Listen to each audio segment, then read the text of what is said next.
नमस्कार, आदाब, सलाम साथियों, क्या हाल-चाल है? उम्मीद है कि आप सभी स्वस्थ, मस्त और ज़बरदस्त होंगे। उम्मीद के साथ-साथ हमारी दुआ और प्रार्थना भी आप सभी हमेशा खुश रहिए, स्वस्थ रहिए और नियमित रूप से अपने ज्ञान को बढ़ाने के लिए, ज्ञान एनहांस करने के लिए पढ़ाई करते रहिए। साथियों, आज 12 अप्रैल 2026 की तारीख है। आज का करंट अफेयर और उसका स्टैटिक जीके विथ जीएस हम लोग पढ़ा जाएगा।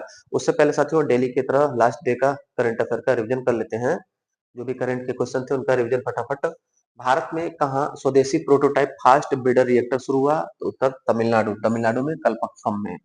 दूसरा प्रश्न पूछा गया था, अरब लीग का नया महासचिव हाल ही में किसे बनाया गया? नबील फहमी को। अगला प्रश्न था, हाल ही में जिंदल स्टेनलेस स्टील ने किसे अपना ब्रांड एम्बेसडर नियुक्त किया? उत्तर रणवीर सिंह को। Jindal steel Ranveer Singh brand ambassador बने हैं। हाल ही में राष्ट्रीय ज्योतिष महाकुंभ व एस्ट्रो सांस्कृतिक महोत्सव 2026 का आयोजन कहाँ हुआ? तो नई दिल्ली में साथियों। राष्ट्रीय ज्योतिष महाकुंभ नई दिल्ली में। अगला प्रश्न, भारत के नियंत्रक एवं लेखा परीक्षक के अनुसार किस राज्य या केंद्र शासित प्रदेश में 300 से ज्यादा झीलें विलुप्त हो चुकी हैं? उत्तर बी, जम्मू कश्मीर में। अगला प्रश्न था, पोषण पखवाड़ा 2026 का आयोजन कब किया जा रहा है? पोषण पखवाड़ा 2026 का आयोजन 9 से 23 अप्रैल तक चलेगा, आयोजित होगा। अगला प्रश्न, तेलंगाना सरकार ने हाल ही में कैंसर को किस रूप में घोषित किया? अधिसूचनीय रोग डिक्लेयर कर दिया तेलंगाना सरकार ने। अब इसकी सूचना सरकार को साझा करना अनिवार्य होगा।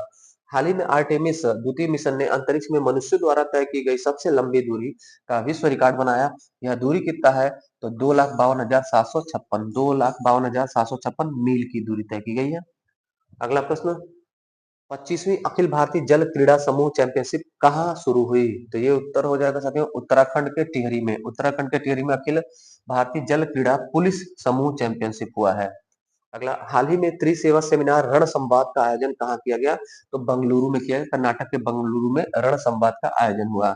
ये था साथियों 11 अप्रैल के करंट अफेयर का रिवीजन। अब पढ़ते हैं आज का करंट अफेयर। पहला प्रश्न, ऑपरेशन हिम सेतु हाल ही में कहाँ चलाया गया? ऑपरेशन से क्वेश्चन है साथियों। हमारे भारतीय सेना के द्वारा ऑपरेशन हिम सेतु अभी हाल ही में चलाया गया सिक्किम राज्य में। सिक्किम राज्य में बर्फबारी हुई साथियों, उसके कारण यहाँ पर भूस्खलन हुआ, जिससे बहुत सारे पर्यटक वहां पर हमारे पर्यटक यहाँ फंस गए थे। तो हमारी भारतीय सेना ने रेस्क्यू करने के लिए ऑपरेशन हिम सेतु चलाया है। सफलतापूर्वक उन लोग को बचाया गया। ऑपरेशन हिम सेतु देखिएगा, भारतीय सेना ऑपरेशन हिम सेतु नामक एक बड़ा बचाव अभियान सिक्किम में चलाई है। ये लाचेन इलाके में चलाया गया साथियों। लाचेन और चुंगथांग जगह है। लाचेन और चुंगथांग के बीच में सड़क टूट गई, जिससे कई पर्यटक वहां फंस गए थे। किस कारण से? तो बर्फबारी और भूस्खलन लैंडस्लाइड हुआ था, इसी कारण से हमारे पर्यटक फंसे थे, उनको सेना ने रेस्क्यू करके निकाल दिया। वो ऑपरेशन था ऑपरेशन हिम सेतु। आप में से जो भी साथी गंभीर रूप से पढ़ाई करते हैं उनको पता होगा कि ऑपरेशन सैन्य अभियान हमारे परीक्षाओं के लिए महत्वपूर्ण होता है। तो हमने कलेक्ट किया आपके लिए जितना भी हमारे भारत का और विदेशी अंतरराष्ट्रीय जो अभियान था या फिर मिलिट्री एक्सरसाइज, उन सबको देखिएगा। ऑपरेशन पिंपल जम्मू कश्मीर में, ऑपरेशन पिंपल जम्मू कश्मीर में घुसपैठ के खिलाफ हमारे आर्मी के द्वारा चलाया गया ऑपरेशन पिंपल जम्मू कश्मीर कुपवाड़ा में। उसके बाद ऑपरेशन सिंदूर याद होगा आपको, मई 2025 में आतंकी ठिकानों पर सटीक सैन्य अभ्यास था। आतंकी लॉन्च पैडों को नष्ट किया गया, आतंकी लॉन्च पैड को नष्ट किया गया ऑपरेशन सिंदूर के तहत। ऑपरेशन शिवा, ऑपरेशन शिवा जम्मू कश्मीर में अमरनाथ यात्रा सुरक्षित यात्रा कराने के लिए हमारे सेना के द्वारा चलाया गया था। उसके बाद ऑपरेशन सरधवा बीएसएफ के द्वारा राजस्थान में चलाया गया। बीएसएफ के द्वारा राजस्थान में ऑपरेशन ब्लैक फॉरेस्ट छत्तीसगढ़ में साथियों छत्तीसगढ़ में नक्सलवाद और माओवाद के खिलाफ ऑपरेशन ब्लैक फॉरेस्ट चलाया गया। ऑपरेशन मिडनाइट हैमर साथियों अमेरिका द्वारा ईरान के ठिकानों पर चलाया गया, ध्यान होगा आपको। ऑपरेशन मिडनाइट हैमर था। ऑपरेशन राइजिंग लायन इजराइल द्वारा साथियों ईरान में चलाया गया ऑपरेशन राइजिंग लायन इजराइल। और रोरिंग लायन भी था साथियों, रोरिंग दहाड़ता हुआ और राइजिंग दोनों जो है ऑपरेशन था। ऑपरेशन ट्रू प्रॉमिस, ये ऑपरेशन ट्रू प्रॉमिस 1 2 3 4 ये सब चलाया गया इजराइल और अमेरिका के विरुद्ध ईरान का, ईरान द्वारा इजराइल के विरुद्ध जवाबी कार्रवाई था। Operation devil Hunt, operation devil Hunt साथियों बांग्लादेश द्वारा चलाया गया। बांग्लादेश में अपने देश के अंदर पूर्व प्रधानमंत्री के समर्थकों के खिलाफ उनको गिरफ्तार करने के लिए चलाया गया operation devil Hunt. Operation Sindhu, operation Sindhu Israel और ईरान संघर्ष के दौरान हमारे भारतीय नागरिकों को सफलतापूर्वक भारत वापस लाने के लिए चलाया गया ऑपरेशन सिंधु। ऑपरेशन ब्रह्मा साथियों म्यांमार में भूकंप के दौरान चिकित्सकीय और मानवीय सहायता के लिए हमारे भारतीय सेना ने चलाया था। म्यांमार में मानवीय सहायता निकासी ऑपरेशन था ऑपरेशन ब्रह्मा। इसके अलावा दो और महत्वपूर्ण अभियान ऑपरेशन है साथियों, ध्यान रखिएगा। एक है एक है अवैध हथियारों पर लगाम, गैंगस्टर सिंडिकेट को ध्वंस करने, गन कल्चर को समाप्त करने के लिए ऑपरेशन शास्त्र, ये लिखा है ऑपरेशन शास्त्र हमारे भारत में जो गन कल्चर है, बंदूक दिखा करके सेल्फी लेकर के और सोशल मीडिया पर अपलोड करना, ये सब व्यवस्था को समाप्त करने के लिए पंजाब पुलिस ने चलाया ऑपरेशन शास्त्र। इसके अलावा साथियों ऑपरेशन ऊर्जा सुरक्षा, ध्यान होगा कि जो भी साथी डेली पढ़ रहे हैं, ऑपरेशन ऊर्जा सुरक्षा हार्मुज से ईरान के पास में फारस की खाड़ी में स्थित हार्मुज संधि से स्ट्रेट से हमारे तेल और पेट्रोलियम कच्चा तेल जो भारत हमारे आयात होता है उसको सुरक्षित लाने के लिए चलाया गया ऑपरेशन ऊर्जा सुरक्षा, हमारे ऊर्जा को सुरक्षित तरीके से भारत लाने के लिए चलाया गया। भारत पेट्रोलियम कॉर्पोरेशन लिमिटेड के नए सीएमडी कौन बने हैं? अपॉइंटमेंट से क्वेश्चन है, राष्ट्रीय नियुक्ति से क्वेश्चन है। अभी हाल ही में साथियों BPCL Bharat petroleum corporation limited के अध्यक्ष बनाए गए संजय खन्ना जी। महारत्न कंपनी है हमारे भारत की, पीएसयू यूनिट है, बड़ी कंपनी है साथियों। इसी के सीएमडी बनाए गए हैं संजय खन्ना जी। थोड़ा सा देखिएगा इसके बारे में, भारत पेट्रोलियम कॉर्पोरेशन लिमिटेड के बारे में। इसका स्थापना होता है 1952 में। 1952 में तब इसका नाम था बर्मा सेल। फिर बीपीसीएल वर्तमान नाम अस्तित्व में आता है 1976 में। इसका मुख्यालय कहाँ पर है?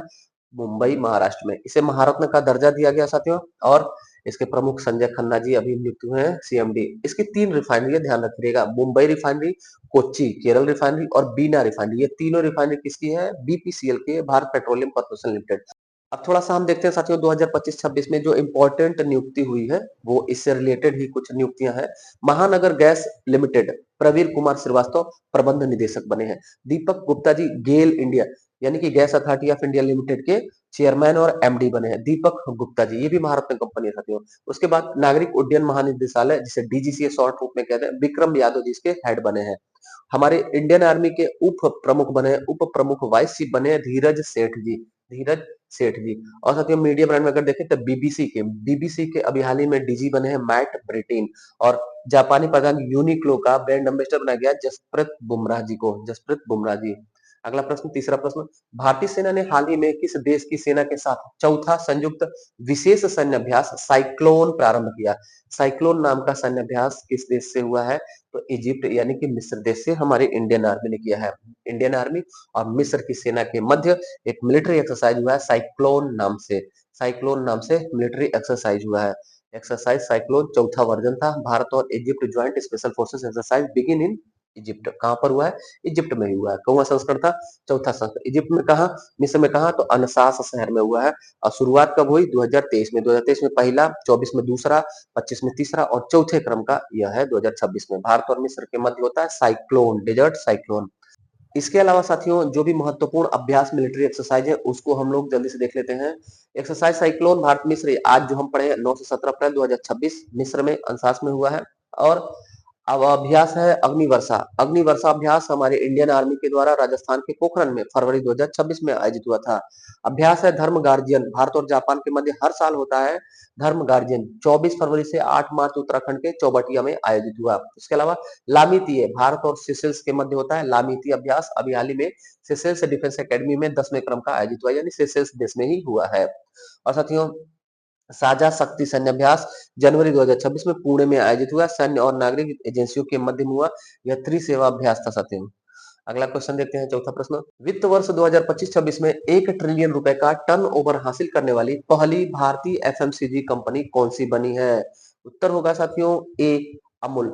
अमूल एफएमसीजी कंपनी है हमारे भारत की, यह पहली भारतीय एफएमसीजी बन गई जो 1 ट्रिलियन रुपए का टर्नओवर कर ली है। तो महत्वपूर्ण हो जा रहा है।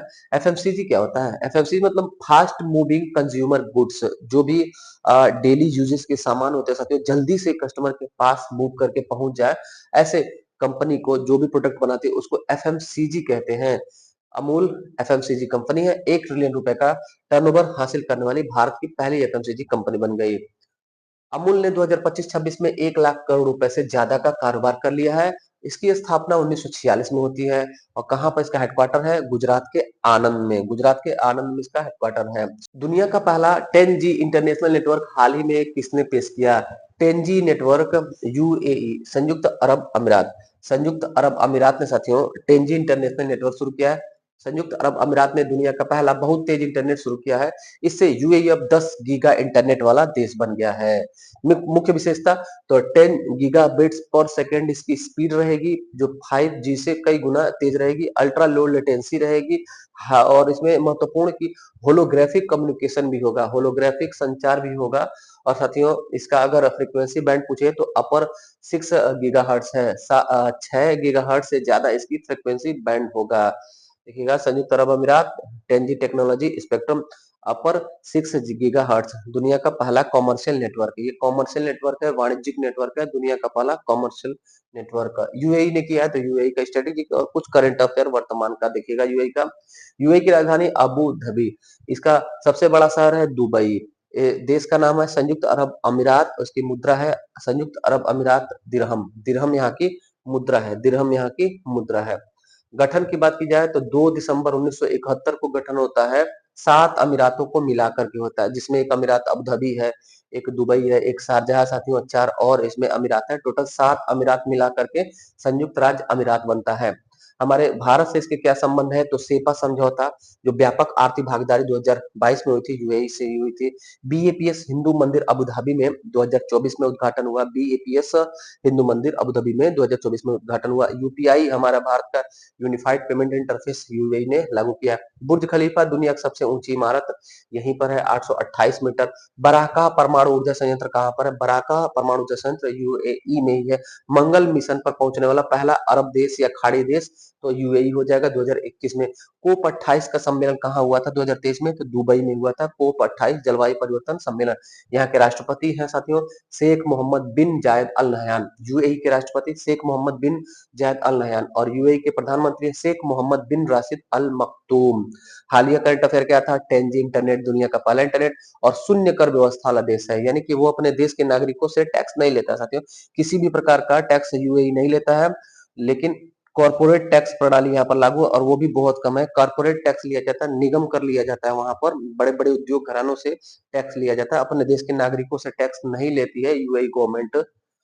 अगला क्वेश्चन, भारत की पहली पॉड टैक्सी कहाँ प्रारंभ होगी? उत्तर होगा बी, मुंबई में। भारत की पहली पॉड टैक्सी मुंबई में चलेगी साथियों। देखिए पॉड टैक्सी क्या है, ये है पॉड टैक्सी। पॉड टैक्सी जैसे केबल कार होता है साथियों, छोटा छोटा केबल कार 4 से लेकर के 6 उसमें पैसेंजर बैठते हैं और केबल पर चलने वाला केबल कार या रोपवे होता है, उसी का ये जमीनी वर्जन है। जल्दी जल्दी जाएगी एक के बाद एक लाइन से और इसका पूरा निश्चित अपना पाथ होगा, उसी पाथ से गुजरेगी। डेवलप कंट्री में देखने को ये मिलता है, हमारे भारत में पहला मुंबई में चलेगी पॉड टैक्सी। इसके अलावा ध्यान रखिएगा यूपी में साथियों, उत्तर प्रदेश में नोएडा में, उत्तर प्रदेश के नोएडा में यूपी में पहला पॉड टैक्सी चलेगा। नोएडा में भी कहां पर?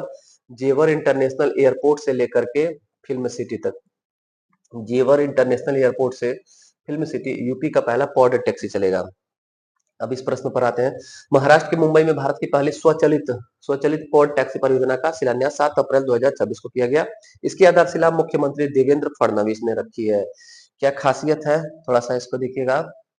पॉड टैक्सी की खासियत विशेषताएं, भारत की पहली पॉड टैक्सी परियोजना मुंबई में बीकेसी से कुर्ला तक ड्राइवर लेस रहेगी, एआई आधारित रहेगी। ड्राइवर नहीं रहेंगे इसमें, एआई से कंट्रोल होगा और चलेगा और पूरी तरह से बैटरी चलित है, यानी कि इलेक्ट्रिक है, इलेक्ट्रिक है।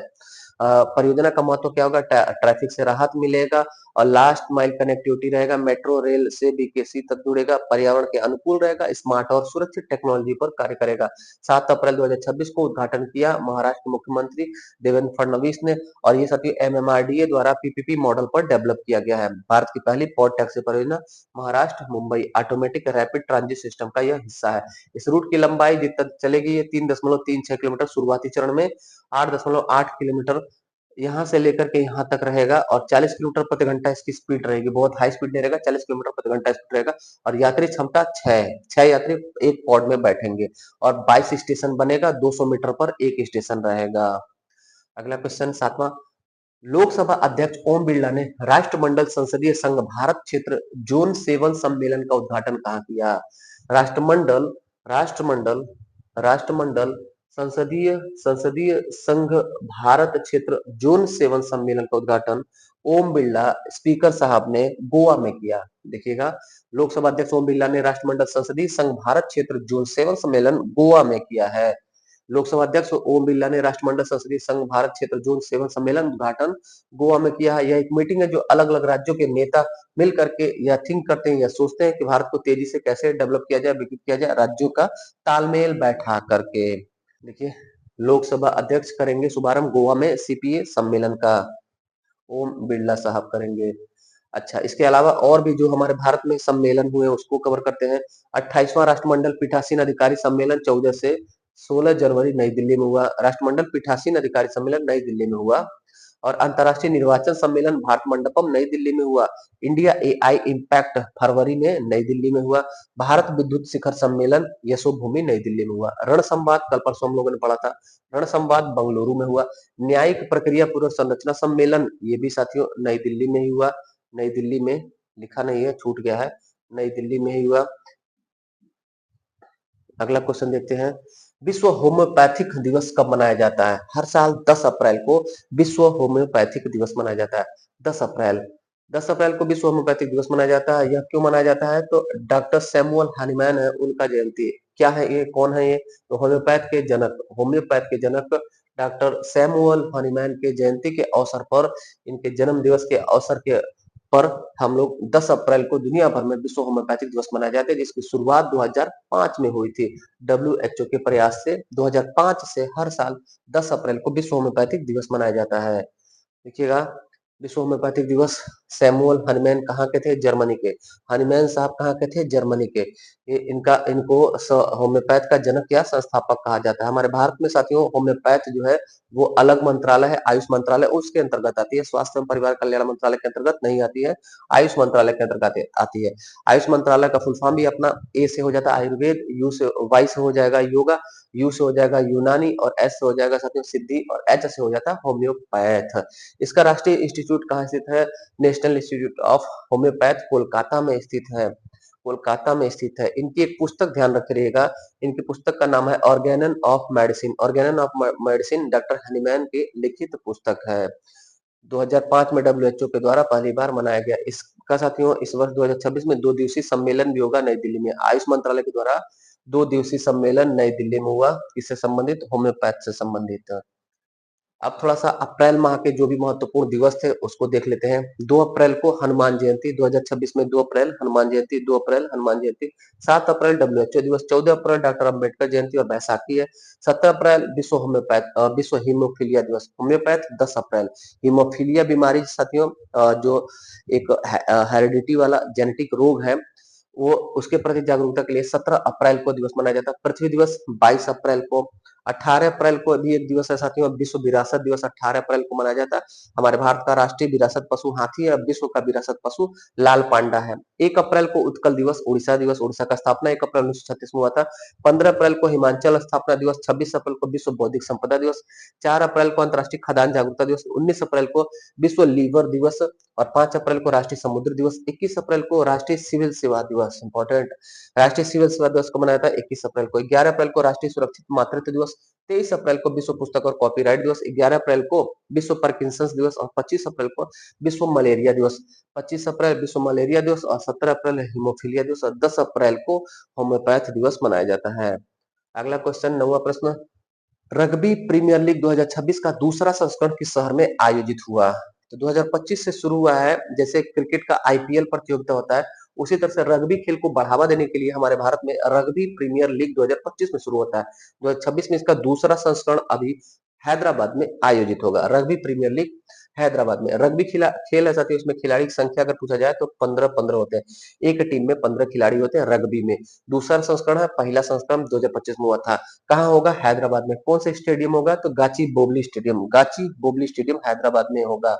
Rugby premier league 2026। Rugby premier league, एक बॉल रहता है, अंडे का आकार का बॉल रहता है, इसको लेकर के भागना रहता है और फुटबॉल की तरह गोल करना रहता है, लेकिन पैर से नहीं, हाथ में लेके भागना रहता है। 10वां प्रश्न, नेस्कॉम फाउंडेशन का नया अध्यक्ष किसे नियुक्त किया गया? नेस्कॉम फाउंडेशन साथियों, नेस्कॉम के अंतर्गत कार्य करने वाला एक फाउंडेशन है। इसके प्रमुख थे रोस्टो रावणन, अध्यक्ष थे रोस्टो रावणन, अब यूबी प्रवीण राव अध्यक्ष बन गए हैं। देखिएगा, नास्कॉम फाउंडेशन का अध्यक्ष यूबी प्रवीण राव उत्तर हो जाएगा। नास्कॉम फाउंडेशन ने यूबी प्रवीण राव को अपना नया अध्यक्ष बनाया, उन्होंने रोस्टो रावलन का स्थान लिया है। नास्कॉम क्या है? नास्कॉम साथियों भारत की आईटी नास्कॉम फाउंडेशन भारत की आईटी कंपनी का एक संगठन है। 2001 में स्थापित होता है, हेडक्वार्टर इसकी नई दिल्ली में है। साथियों, नास्कॉम, एसोचैम, फिक्की, इफको, ये कुछ हमारे भारत की सहकारी ट्रेड यूनियन कंपनी है, मोस्ट इंपॉर्टेंट, क्योंकि भारत का राष्ट्रीय स्तर की महत्वपूर्ण है, तो इसको हम लोग इसमें कवर करेंगे। खूब कंफ्यूजन रहता है, लेकिन अभी देखेंगे आप, कोई कंफ्यूजन नहीं रहेगा, सब कुछ याद रख रहेंगे। पहले तो नेस्कॉम को देख लीजिएगा। नेस्कॉम का स्थापना साथियों 1988 में होता है, लेकिन नेस्कॉम फाउंडेशन का स्थापना अगर बात किया जाए तो 2001 में। ये नेस्कॉम फाउंडेशन हम लोगों ने पढ़ा। अब हम जो है जितने भी ऑर्गेनाइजेशन है, ट्रेड यूनियन, ये चार महत्वपूर्ण है।